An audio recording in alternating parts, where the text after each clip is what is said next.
These pomegranate meatballs bring together the best flavors of the Middle East in just one dish. These tender, juicy meatballs simmer in a rich tomato sauce infused with pomegranate molasses, creating the perfect balance of sweet and sour. It's a comforting dish for family dinners, but also impressive enough to serve to guests and on special occasions. In this video, I'll show you step by step how to create the dish at home. As usual, no hard to find ingredients and just 30 minutes of your time. Now, let's get started. If you're new here, welcome. My name is Kitty and this channel is all about Middle Eastern recipes and culture with a special focus on my beloved country, Jordan. Here's what you need for this pomegranate meatball stew. For the meatballs, you can use ground beef, ground lamb, or a mix of both. For the best flavor and texture, go with meat that has at least 20% fat instead of a leaner option.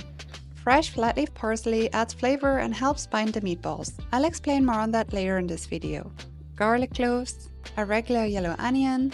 To season, we'll need salt, pepper, cinnamon, and cardamom, and some olive oil to saute the meatballs.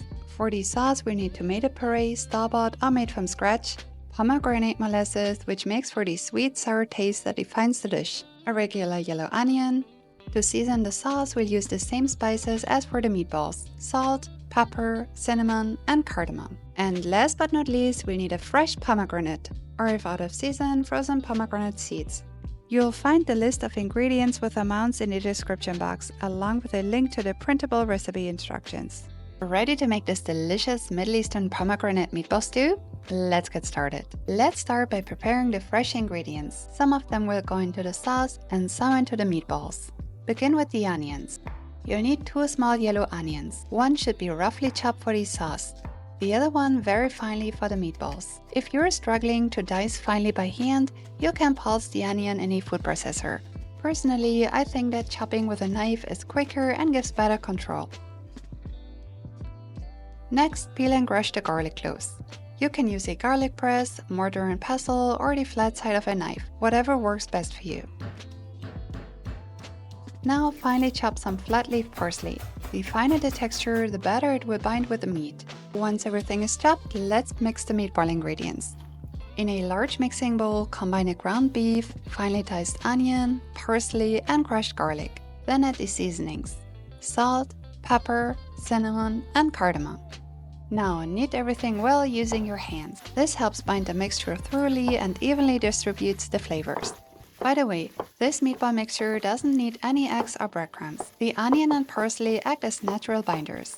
That's actually a common method in Middle Eastern cooking, giving you tender, juicy meatballs without added fillers. If you have time, let the mixture rest in the fridge for 2 to 3 hours before shaping. It helps develop the flavors and makes the mixture easier to handle. However, if you don't have time or patience, you can proceed right away.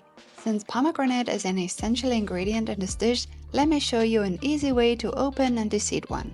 For this, I've got a plate, a chef's knife, and a bowl. Start by cutting off the end of the pomegranate. Pomegranates are sectional fruits. Once you remove the lid, you'll see the natural segments divided by white membranes. Make shallow cuts about 1 cm or ½ an inch deep along the skin on all sides. Then place the pomegranate cut side down on your plate and give it a hit with a spatula. This helps loosen the seeds. Now gently pull the pomegranate open with your hands, just like flour. Discard the inner white core. You can then easily remove the seeds with your fingers and collect them in a bowl. Don't worry about any small white bits of skin for now. Oh, and one little tip. Pomegranate juice stains on wood, so make sure to use a plate, not a wooden cutting board. Once you have the amount of seeds you need, about 1/4 to 1/2 a pomegranate for this recipe, fill the bowl with water. As you stir, the white bits of membrane will float to the surface. Simply skim them off, drain the water, and you'll have a beautiful bowl of pomegranate seeds ready in less than a minute. Now let's shape the meatballs. Get your meat mixture, a bowl with cold water, and a plate ready. Dip your hands in water first. Then grab 2 tablespoons of the meat mixture and roll it into a smooth ball using your palms. Working with moist hands helps prevent the meat from sticking to your hands. You could also wear disposable gloves instead, but I personally prefer just dipping my hands in a little water.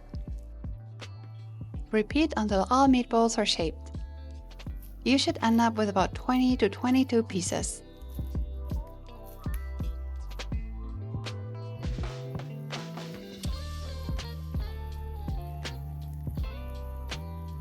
In terms of size, I make the meatballs a little smaller than a golf ball.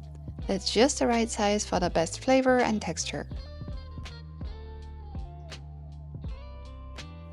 Now let's sear the meatballs. Heat about 1 tablespoon of olive oil in a large skillet or saucepan over medium heat. Once the oil is heated, add the meatballs.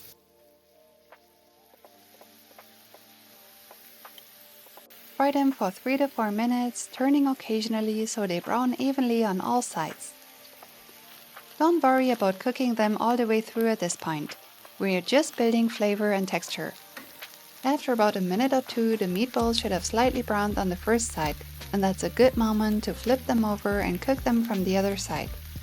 Depending on the type of meat, they will release more or less oil and moisture during frying. As they naturally release oil and moisture, I only added a little bit of olive oil for the taste.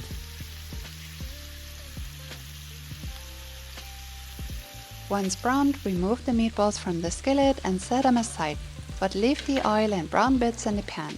That's the base of our sauce.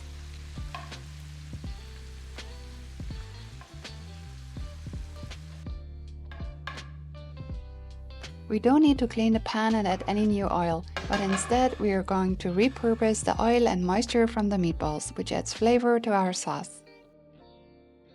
Using the same skillet, add the roughly chopped onion and saute it over medium heat for about 2 to 3 minutes until it turns soft and slightly golden. Then add the rest of your sauce ingredients: tomato puree, pomegranate molasses, and the seasonings: salt, pepper, cinnamon, and cardamom. Stir everything together and bring the sauce to a gentle simmer. This should take about 3 to 4 minutes. The pomegranate molasses adds a sweet, sour taste that pairs perfectly with the warm spices. You may notice I'm not adding garlic to the sauce, something I usually do for most of my stews. But in this recipe, I've chosen to add garlic only to the meatballs. That way, we still get that savory flavor, but the overall dish stays balanced and the sauce doesn't become too intense or overpowering. Once the sauce is slightly bubbling, return the seared meatballs to the sauce. By the way, we're not gonna add the pomegranate seeds to our sauce just yet. The sauce is essentially made with tomato puree and pomegranate molasses. As for the fresh pomegranate seeds, we would like to maintain their freshness and crunch, reason for which we're gonna add them at the end. Stir gently so they are well coated. Then cover with a lid and reduce the heat to low. Let the stew simmer for 10 to 12 minutes or until the meatballs are fully cooked. This method, searing them first and then simmering in sauce, keeps the meatballs tender while allowing them to soak up all the rich flavor of our sauce. If you don't have a lid for your skillet, be sure to flip the meatballs once or twice in between to ensure they are covered with a bit of sauce on all sides. After about 10 to 12 minutes, our pomegranate meatball stew is almost ready. Look how delicious these meatballs already look. The sauce smells absolutely amazing. To wrap things up, garnish the stew with a handful of fresh pomegranate seeds. You can also add some finely chopped parsley for color and freshness. If you're feeling a bit fancy, top it off with toasted pine nuts or slivered almonds for some crunch. Serve the stew warm as a main dish with rice or bread. It also works beautifully as a small plate appetizer for gatherings, perfect for cozy dinners or festive occasions. And that's it, our pomegranate meatball stew is ready. Sahtin, enjoy!